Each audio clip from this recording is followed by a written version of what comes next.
É com alegria e satisfação que eu os encontro todos para a gente conversar sobre um assunto que é relevante, né?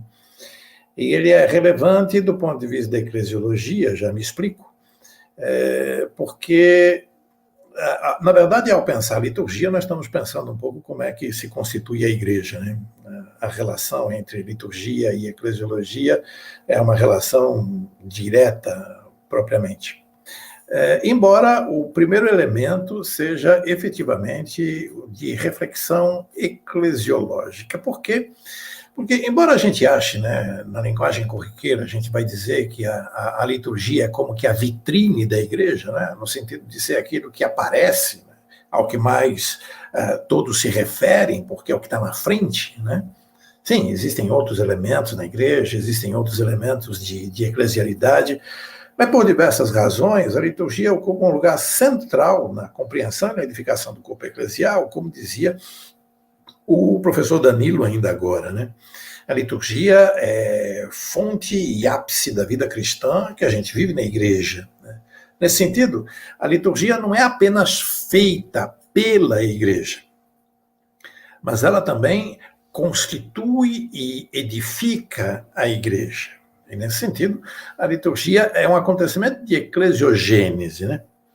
Por isso é que eu digo que, segundo a forma da gente vivenciar a liturgia, aparece a nossa compreensão de igreja, o que a gente quer e o que a gente propõe como ser eclesial.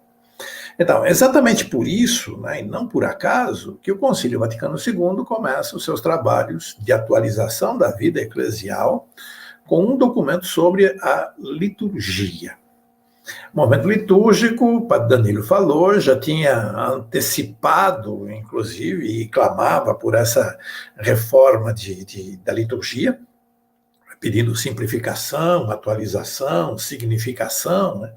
Porque não era mais possível que a celebração fosse de tal forma coberta de detalhes que impediam a compreensão daquilo que se celebrava pela comunidade, terminando por mascarar ou por deformar a compreensão daquilo que se quer de igreja. Então, na liturgia, especialmente naquilo que se refere à celebração do sacramento da Eucaristia, aparece bem o que é a proposta de igreja que se tem e que se faz, né?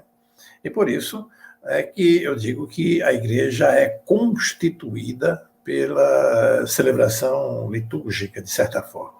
Então, o concílio começa seus trabalhos, que atualiza exatamente a forma de compreensão de igreja, pela renovação da liturgia. E aqui eu queria destacar alguns pontos que nos remetem exatamente a essa obra do Concílio Vaticano II, prosseguindo um pouco aquilo que o padre Danilo nos dizia ainda agora. É sabido por todos, é repetido por todos, que o Vaticano II ensina que a igreja é povo de Deus. A compreensão eclesiológica central do Concílio Vaticano II é afirmar a igreja como povo de Deus. Outras imagens de igreja, claro, aparecem nos diversos textos conciliares, mas a compreensão principal e, de certa forma, inovadora é a compreensão de que a igreja é povo de Deus. É inovadora no sentido de ser uma compreensão que estava meio que obscurecida, porque, na verdade, a compreensão da igreja como povo de Deus é antiga, né? A ideia de povo de Deus remonta ao Primeiro Testamento, é atualizada depois no Segundo Testamento pela ação de Jesus e pela pregação apostólica. No Concílio Vaticano II, a Lumen Gentium, mais tarde, vai dizer expressamente, no número 9, que Deus quis salvar e santificar as pessoas, não individualmente, excluindo ligação entre elas, mas constituindo-as em povo que o conhecesse na verdade e o servisse santamente. Então, o desígnio de Deus, que é o desígnio de salvação da humanidade, não se refere unicamente e nem primeiramente a indivíduos isolados, mas sim a essa ideia de congregar um povo, o povo de Deus, da qual a igreja é a expressão, a constituição eclesial, portanto, é essa de ser povo de Deus. Aliás, um dos pontos centrais da teologia do Primeiro Testamento é a chamada teologia da aliança. Aliança estabelecida entre Deus e o povo, de tal forma que se diz: eu serei o vosso Deus e vós sereis o meu povo. Isso foi retomado, né, atualizado no Segundo Testamento pela nova aliança, presente na celebração eucarística, essa nova aliança realizada por Jesus, que configura, então, o novo povo de Deus, um povo de Deus que não é simplesmente composto agora por etnia, né, não há mais judeu ou grego, mas todos são um em Cristo. Então, a ideia de povo de Deus vem junto com a ideia de união, de unidade e de comunhão, de relação entre as pessoas. Porque para ser povo de Deus, é preciso, primeiramente, que se seja povo, e não simplesmente indivíduos isolados ou grupelhos esparsos, né? Mas essa ideia de relações humanas que constituem comunhão e, por isso, formam a comunidade. Não seria sem noção lembrar de duas passagens bíblicas, né? A primeira, o novo mandamento: amai-vos. Isto é o que vos mando, amai-vos, de Jesus no Evangelho de João. Isso é o que eu vos mando, isso é o que eu vos ordeno, amai-vos. Amor, a gente sabe, amor não é simplesmente sentimento, amor é relacionamento. Aqui, portanto, o fundamento da compreensão da igreja, que é continuadora da obra de Jesus, como essencialmente comunitária. Então, faz parte da natureza da igreja ser comunidade. Comunidade que o Papa Francisco exemplifica através da noção sinodal, né, afirmada recentemente. Portanto, o primeiro lembrete, a partir do mandamento de Jesus, o novo mandamento, a igreja é comunidade. O segundo lembrete, bíblico também, remonta a Atos dos Apóstolos, que retrata exatamente os discípulos de Jesus, né, os apóstolos, formando comunidades. Quais são os atos dos apóstolos? A formação de comunidades. Isso já está presente lá no capítulo 2 do livro dos Atos dos Apóstolos e percorre todo o livro bíblico, né? Jesus, claro, pregou o reino de Deus, nós sabemos, né? E o instaurou definitivamente na sua Páscoa, morte e ressurreição. Pois bem, os discípulos entendem concretizar o reino de Deus, historicizar o reino de Deus, através da formação de comunidades. Comunidades que não são simplesmente referências geográficas, mas referências existenciais de pessoas que partilham a fé, partilham os bens, partilham a vida. Partilhar significa, de alguma maneira, comungar, comunhão, viver em comunidade. Por isso, se a igreja é essencialmente comunitária, isso por mandamento expresso de Jesus, né, entendido, compreendido e praticado pela comunidade apostólica, essa realidade de ser comunidade precisa ser demonstrada, mas, sobretudo, precisa ser realizada na liturgia. Daí a ideia, que de certa forma é revolucionária, contida na Sacrosanctum Concilium, da Assembleia Celebrante. O documento conciliar fala da Assembleia Celebrante. Então, não é simplesmente a figura do padre que celebra, mas é o povo congregado, a assembleia efetivamente reunida para a celebração da Eucaristia que configura o ser eclesial. A partir daí, a gente passou, inclusive, a chamar o padre de presidente da celebração. Agora, essa assembleia reunida para a celebração eucarística, ela é constitutiva do ser eclesial, porque é constitutiva da assembleia litúrgica, da assembleia celebrante. O que a gente celebra na Eucaristia é o que a gente desenha e promove como igreja. Nesse sentido, a gente pode compreender que a igreja não é simplesmente a hierarquia, né, mas a igreja é povo de Deus, a multidão dos batizados que comunga a mesma fé e celebra conjunta e comunitariamente a liturgia, de maneira muito especial, a celebração da Eucaristia. É bom a gente retomar, nesse ponto, a importância do Vaticano II. É um concílio que não é apenas uma assembleia pastoral ou uma reunião de bispos. O concílio é expressão da comunhão eclesial através da comunhão hierárquica. Não através da hierarquia, mas através da comunhão hierárquica que reúne os bispos, como lembra ainda Francisco no motu próprio, cum Petro et sub Petro, com Pedro e sob Pedro, constituindo então bispos e o Papa a expressão maior do magistério da Igreja na apresentação, na expressão da sucessão apostólica em sua maior clareza. Por isso, aquilo que o concílio afirma é voz da Igreja através de seus pastores, que são os testemunhos da única fé que fundamenta o ser eclesial. A aceitação e o seguimento do concílio, portanto, não é mero detalhe, mas é componente da comunhão eclesial. Olha a gente, de novo, diante dessa expressão comunhão eclesial.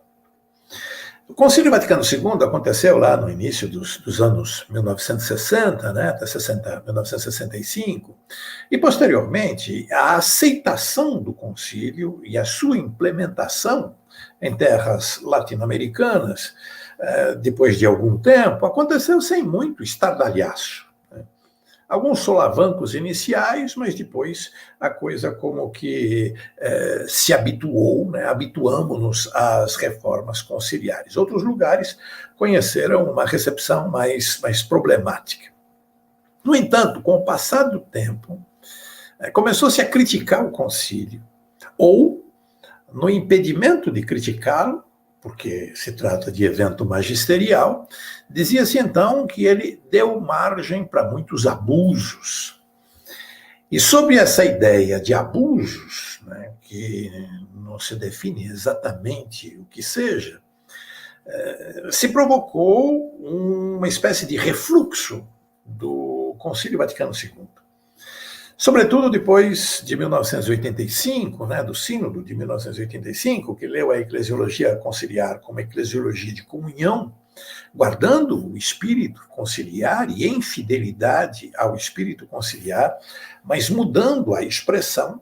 Isso como que animou muitas pessoas, ou muitos setores, a mudar a compreensão do concílio e até a sua aceitação. Alguns que haviam participado dos debates conciliares, como que reacenderam esses debates e se arvoraram em legítimos intérpretes das intenções conciliares. Isso fez com que, muitas vezes, se retrocedesse nos avanços promovidos pelo Concílio Vaticano II. Então, no final do século passado, fortaleceu um refluxo do espírito conciliar e isso repercutiu na liturgia, até porque nas celebrações que envolveram o cinquentenário do concílio, muitos desejaram que se celebrassem as suas exéquias, né? E que não se falasse mais do Concílio Vaticano II. O argumento usado era para dizer que antes do concílio havia unidade na igreja. E atualmente ela não existiria mais, sem que aparecessem, né, sem que se dissessem as razões pelas quais essa unidade não existiria. Francisco, isso não é um detalhe sem importância, Francisco é o primeiro Papa que não participou do Concílio Vaticano II, dos debates do Concílio Vaticano II. Por isso, para ele, o concílio não é algo a ser debatido. O concílio é simplesmente para ser aceito, seguido e praticado.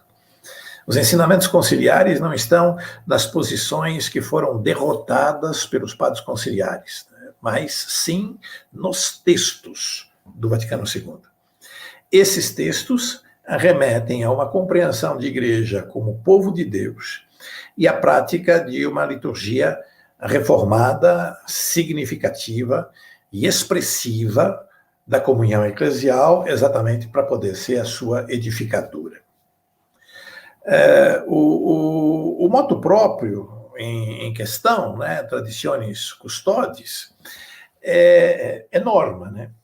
É norma, mas repete inúmeras vezes que a sua preocupação principal não é uma preocupação litúrgica, mas sim uma preocupação eclesiológica. A preocupação é com a comunhão eclesial. É interessante, né, notar, porque a permissão para o uso do missal anterior teve também essa justificativa, né? Na carta que acompanha a Sumorum Pontificum, Bento XVI, em julho de 2007, dizia que o que se buscava era a unidade da igreja, tentando caminhos para trazer para o seio eclesial grupos mais ou menos fechados à reforma litúrgica conciliar. Pois bem, a carta que acompanha o motu próprio de Francisco, a Traditionis Custodes, vai afirmar também que aquilo que se busca é a constituição e a afirmação da comunhão eclesial. E é ali que Francisco argumenta que muitos usaram a possibilidade de missas em latim para criar uma divisão no seio eclesial, seja com um uso paralelo do missal antigo, entendido então não mais como extraordinário, seja como rejeição ao concílio, aos ensinamentos do Concílio Vaticano II. Então, Francisco explica que o documento anterior de Bento XVI não queria se opor às reformas conciliares, mas zelar pela comunhão eclesial.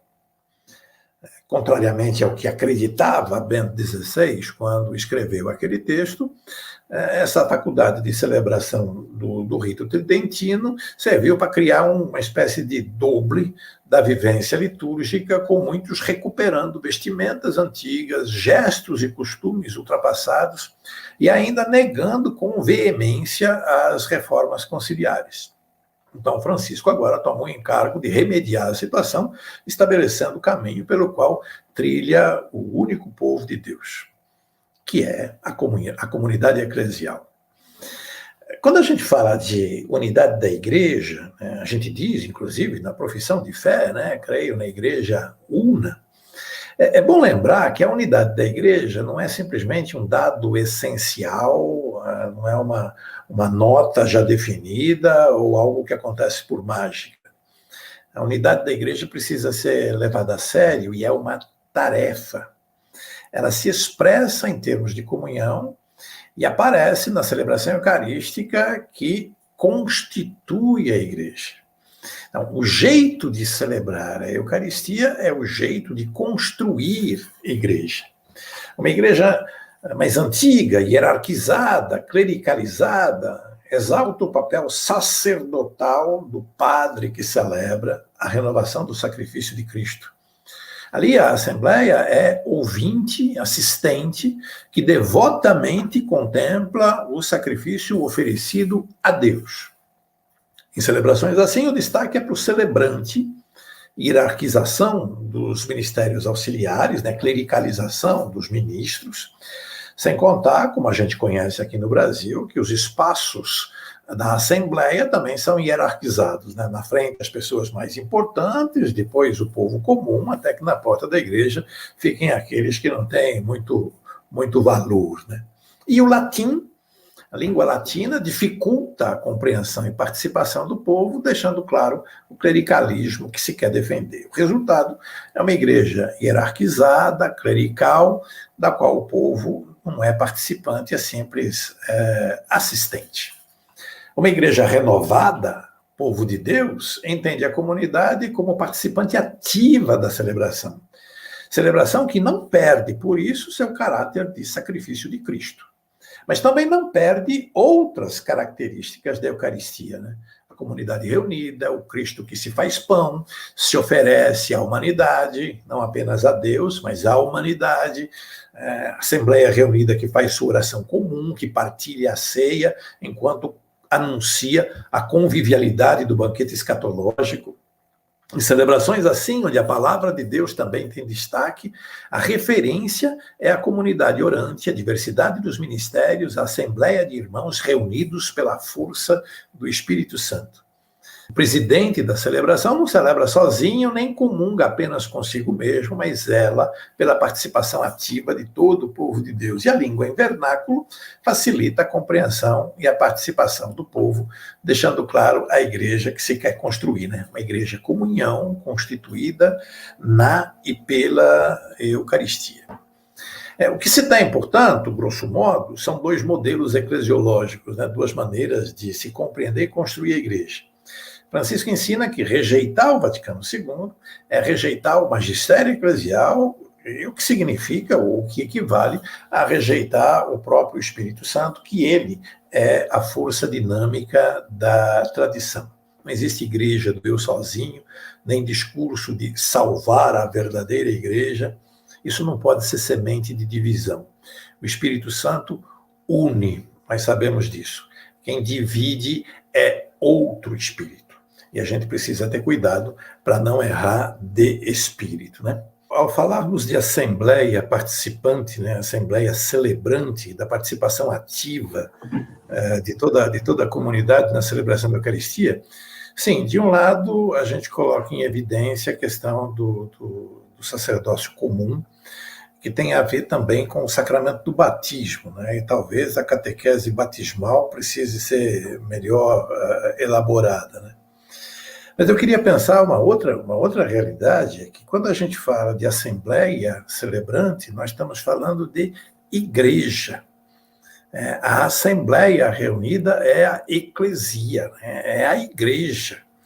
A igreja não é o templo, a igreja não é uma instituição, a igreja não é simplesmente a hierarquia. O modo maior de percepção do ser igreja é essa assembleia reunida na celebração da Eucaristia. Porque a assembleia toda celebra, é memória do Cristo, é atualização de sua presença, é partilha do pão e do vinho, é em alimento, né? Quem come a minha carne, bebe o meu sangue, permanece em mim e eu nele. Então é uma refeição, e uma refeição partilhada.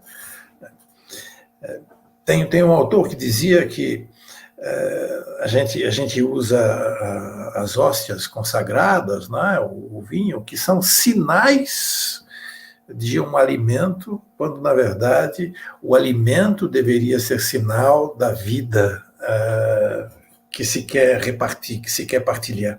E isso é que é ser igreja. Então, nesse sentido, ser igreja não é simplesmente fazer parte de uma associação, fazer parte de um grupo, fazer parte de uma turma, né? Ser igreja é fundamentalmente partilha de vida, né? Convivialidade, né? Fraternidade, ato efetivo de estabelecimento de relações humanas baseadas no amor. Por isso que a gente sempre se espanta quando, em celebrações de Eucaristia, se falam ou se defendam gestos de violência, né? Se falam ou se defendam atos de morte, se celebre outra coisa que não a presença do Cristo, que faz com que a comunidade seja única, né, uma, e partilhe a vida. Né? Afinal de contas, nós não comungamos o pão e o vinho na celebração eucarística simplesmente para nutrir a própria vida espiritual. Né? A própria oração eucarística já diz que ao participarmos do corpo e sangue do Cristo, sejamos reunidos por obra do Espírito em um só corpo.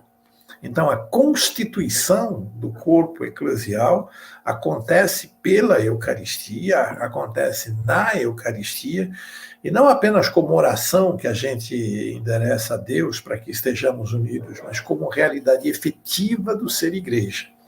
Ou seja, se não há assembleia participativa na celebração da Eucaristia, não há igreja comunidade, não há igreja comunhão e participação. Não há igreja que seja baseada nessa relação de constituição de relações humanas, de afeto e de amor.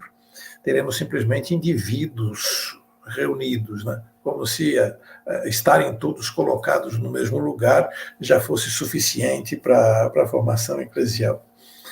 Nesse sentido, talvez fosse interessante, né, Padre Taborda? Talvez fosse interessante se pensar na Eucaristia enquanto celebração da Eucaristia, e não apenas como as espécies consagradas, né, que eventualmente estão na reserva eucarística. Né?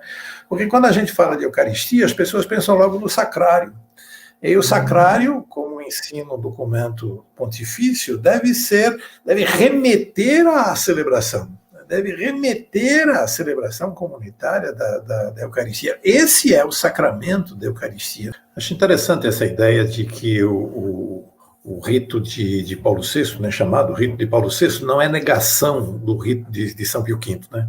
Mas tudo que está lá no rito anterior foi atualizado agora no novo missal, né? Com alguns destaques, fruto da reforma realizada pelo Vaticano II. E acho que o Padre Lisboa fez alusão a um elemento bastante importante, que é a importância da palavra de Deus na celebração eucarística. A partir da Sacrosanto Concílio, a gente inclusive fala em duas mesas, né? A mesa da palavra e a mesa da Eucaristia, né? A mesa da palavra que alimenta também a comunidade reunida, e portanto é a comunidade que lê a Escritura, né? Uma comunidade orante, uma comunidade que em conjunto lê o texto escriturístico, porque o ouve, né? O entende, o compreende. E essa comunidade que ouve a palavra de Deus se alimenta de Deus que se faz pão, né, para alimentar a comunidade. Então, nesse sentido, a celebração da Eucaristia, ela não é constituída apenas pelas espécies consagradas, né? É uma celebração que escapa um pouco daquela antiga forma de compreensão de que a missa se dividia em três partes, né? O ofertório, a consagração e a comunhão, e que a consagração seria um momento especial, porque seria o momento da transubstanciação.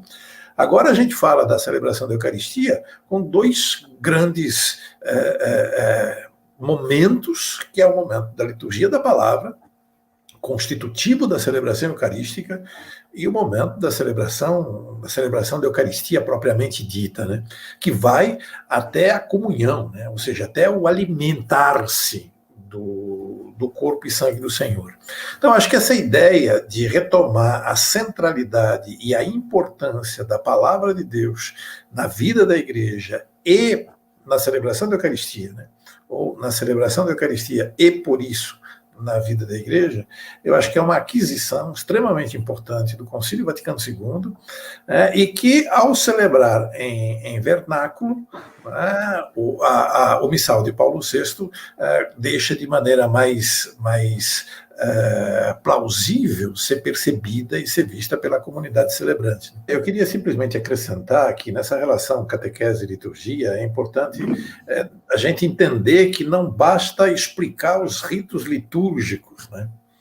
Mas que a liturgia é vida, né? É a vida que se celebra. E talvez, muitas vezes, a liturgia e catequese estejam distantes, né, porque estão distantes da vida, né, ou alguma delas está distante da vida. Né. A catequese não é simplesmente transmissão de noções, né, de conceitos, de ideias. Né. A catequese é transmissão da vivência cristã, né, da possibilidade de vivência cristã. Se faz pelo testemunho, se faz pela presença, se faz pela convivialidade, se faz em etapas, se faz em crescimento. Acho que essa ideia de ligar a liturgia e vida, a catequese, aproximando da vida concreta, do existir das pessoas, eu acho que é muito importante para que a fé cristã não esteja dissociada das realidades humanas, concretas, que nós todos vivemos e que a comunidade eclesial experimenta de maneira direta.